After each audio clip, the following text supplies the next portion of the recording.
दोस्तों, कोर्ट में money laundering का कोई सबूत नहीं दे पाई ईडी। कांग्रेस की आज कोर्ट में बड़ी जीत हुई है और बीजेपी का झूठ धराशाही हो गया है। पूरा मामला बतलाऊंगी आगे आपको, तो आखिर तक वीडियो में बने रहिएगा। नमस्कार, मैं हूं आपके साथ अदिति और आप 4 PM देख रहे हैं। दोस्तों, मोदी जी 2014 में सत्ता में आने के लिए CWG यानी कॉमनवेल्थ गेम घोटाले का खूब इस्तेमाल किया करते थे, लेकिन आज कोर्ट में ईडी कांग्रेस सरकार के खिलाफ, तत्कालीन कांग्रेस सरकार के खिलाफ एक सिंगल सबूत नहीं जुटा पाई, एक सिंगल सबूत नहीं रख पाई और कांग्रेस की आज कोर्ट में बड़ी जीत हुई है। खबर देखिए स्क्रीन पर। मनी लॉन्ड्रिंग का कोई सबूत नहीं मिला, CWG पर बीजेपी का झूठ धराशाही। सच परेशान, मतलब सच को परेशान किया जा सकता है पर पराजित नहीं। 2010 में कॉमनवेल्थ गेम CWG में मनी लॉन्ड्रिंग मामले में दिल्ली की राउज एवेन्यू कोर्ट ने ईडी की क्लोजर रिपोर्ट को मंजूरी दे दी है। कोर्ट ने फैसला सुनाते हुए कहा कि ईडी की जांच में मनी लॉन्ड्रिंग का कोई सबूत नहीं मिला, इसीलिए इस मामले को और आगे बढ़ाने का कोई कारण नहीं है, कोई मतलब नहीं। राउज एवेन्यू कोर्ट ने स्पेशल जज संजय अग्रवाल ने कहा है कि ईडी ने सीबीआई के भ्रष्टाचार वाले केस के आधार पर मनी लॉन्ड्रिंग की जांच शुरू की थी, लेकिन सीबीआई पहले ही भ्रष्टाचार के मामले में सभी आरोपियों को बरी कर चुकी है।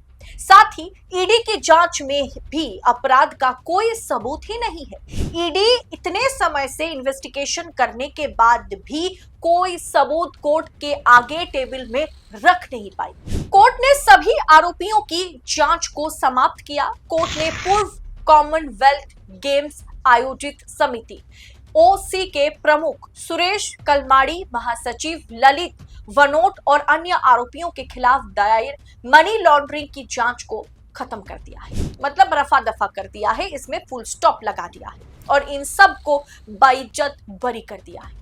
इसी के साथ 15 साल पुराना कॉमनवेल्थ गेम घोटाला केस जो है वो अब समाप्त हो गया है, जिसमें तत्कालीन कांग्रेस सरकार को, आरोपियों को बाइज्जत बरी कर दिया गया है और साथ ही साथ इन्हें क्लीन चिट मिल गई है।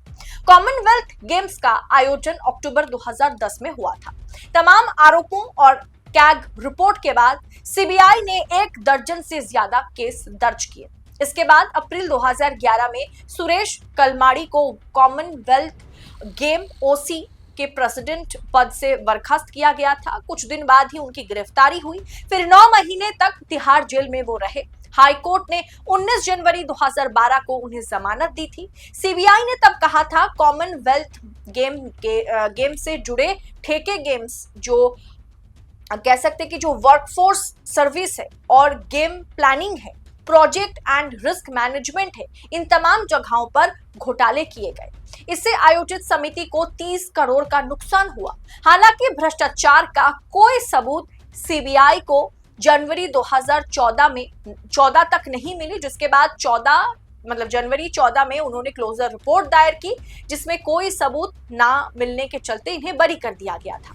तब से मोदी जी ने ये आरोप, या कह सकते हैं चाहे मोदी हो, चाहे अरविंद केजरीवाल हो, चाहे अन्ना हजारे हो, चाहे विनोद रॉय हो, इन तमाम लोगों ने, खास करके अगर राजनेताओं की बात की जाए तो मोदी जी ने इसका भरपूर इस्तेमाल किया।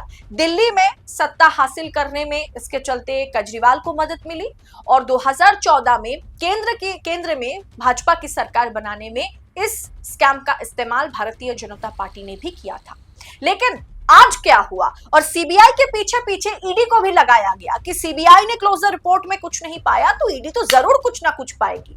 लेकिन नहीं, ईडी इतने समय बाद, करीब अब कह सकते कि 10-12 साल बाद भी ईडी के हाथ कुछ नहीं लगी और ईडी कोई भी सबूत कोर्ट के सामने पेश नहीं कर पाई। जिसके बाद कांग्रेस की ओर से धड़ल्ले से ट्वीट किए जा रहे हैं और निशाने पर ईडी है, मोदी सरकार है। पवन खेरा ने बहुत ही एक अच्छा ट्वीट किया। उन्होंने लिखा कि आज ईडी ने तथाकथित कॉमनवेल्थ गेम्स यानी CWG घोटाले में क्लोजर रिपोर्ट दाखिल कर दी। सालों तक भाजपा की इकोसिस्टम ने 2G, CWG, रॉबर्ट वाड्रा और कोयला मामलों को लेकर के कांग्रेस को बदनाम करने के लिए झूठ का हथियार बनाया। आज सच्चाई मजबूती से खड़ी है और उनके झूठ धराशाही हो चुके हैं। ये मामले कभी न्याय के लिए नहीं थे, ये केवल राजनीतिक प्रताड़ना, सुर्खियों में बने रहने और अपनी असफलताओं से ध्यान भटकाने का षड्यंत्र थे। इन गड़े हुए मामलों का पतन सिर्फ कानूनी विजय नहीं है, बल्कि भाजपा की झूठे विमर्श की राजनीति पर एक नैतिक और राजनीतिक अभियोग है। सच टीवी स्टूडियोज में चिल्लाता नहीं है, वो शांति से सशक्त रूप से हमेशा सामने आता है। क्या अब प्रधानमंत्री देश से माफी मांगेंगे? क्या अरविंद केजरीवाल दिल्ली की जनता से माफी मांगेंगे? क्योंकि इसी कॉमनवेल्थ गेम्स स्कैम को लेकर के प्रधानमंत्री केजरीवाल या अन्ना हजारे ने एक मुहिम चलाया था, जिसके चलते इनकी सरकारें बनी थी दिल्ली में और केंद्र में। दोस्तों, आज का माहौल अब देख लीजिए किस तरीके से ईडी को फटकारा नहीं है, ईडी के मुंह पर बेइज्जती है ये कि ईडी पिछले इतने सालों से जिस केस पर काम कर रही थी, जिस पर सीबीआई ने क्लोजर रिपोर्ट दाखिल की थी कि हमें कोई सबूत मिला ही नहीं, उसके बाद ईडी उस केस में इन्वेस्टिगेशन कर रही थी, उसे परसू कर रही थी, जिसके बाद आज कोर्ट में, राउज एवेन्यू कोर्ट में इस मामले को रफा दफा कर दिया गया और सबको क्लीन चिट दी गई। यानी सच को आप परेशान तो कर सकते हैं पर पराजित नहीं।